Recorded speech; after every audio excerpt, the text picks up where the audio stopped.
బేసిక్గా మనం 5 స్టెప్స్ వాడితే హెల్త్ అనేది మన కంట్రోల్లో ఉంటుంది అనమాట. మనం ఎంత బాగా కంట్రోల్ చేసుకోవచ్చు హెల్త్ని, బాడీ ఫిట్నెస్ కానీ హెల్త్ పరంగా కానీ ఈ 5 టిప్స్ మనం వాడితే సూపర్ అంటే ఆసమ్ అనమాట. ఫస్ట్ వన్, మనం తీసుకోవాల్సిన ఫుడ్లో కార్బోహైడ్రేట్స్ అండ్ ఫైబర్ ఎక్కువగా ఉండేలా చూసుకోవాలి.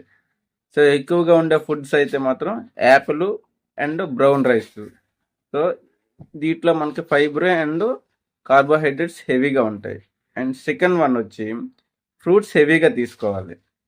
యాపిల్స్ కానీ దానిమ్మ కానీ అలాగా ఎన్ని రకాల ఫ్రూట్స్ మీకు అవైలబుల్ ఉంటే అన్ని రకాల ఫ్రూట్స్ కనీసం వీక్లీ 2 times అయినా తీసుకోవాలి.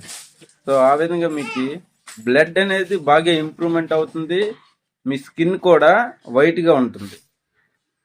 అండ్ అలాగే థర్డ్ వన్, మనకి ఫిష్ అనేది టౌన్లో ఎక్కువగా దొరకకపోవచ్చు, జాలార్లకి ఎక్కువగా దొరుకుతుంది ఫిషర్మెన్స్కి.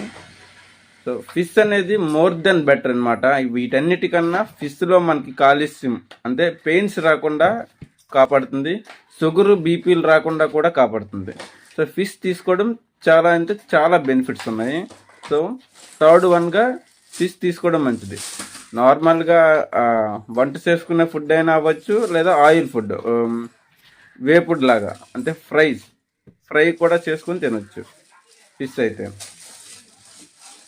అండ్ ఫోర్త్ వన్, మనకి ఎక్కువగా షుగరు అండ్ సాల్ట్ చాలా అంటే చాలా లోగా వాడాలి. షుగర్ కానీ సాల్ట్ కానీ తక్కువగా తీసుకోవాలి, అప్పుడే మనం బీపీ మరియు షుగర్ కంట్రోల్లో ఉండగలుగుతాం.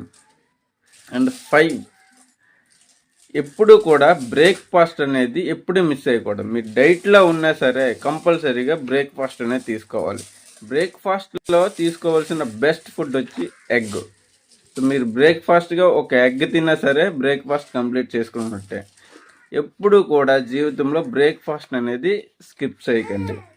సో ఈ 5 టిప్స్ మీరు వాడితే హెల్త్గా లైఫ్ లాంగ్ మీరైతే గుడ్ హెల్త్ని మీరు మెయింటెనెన్స్ చేయొచ్చు.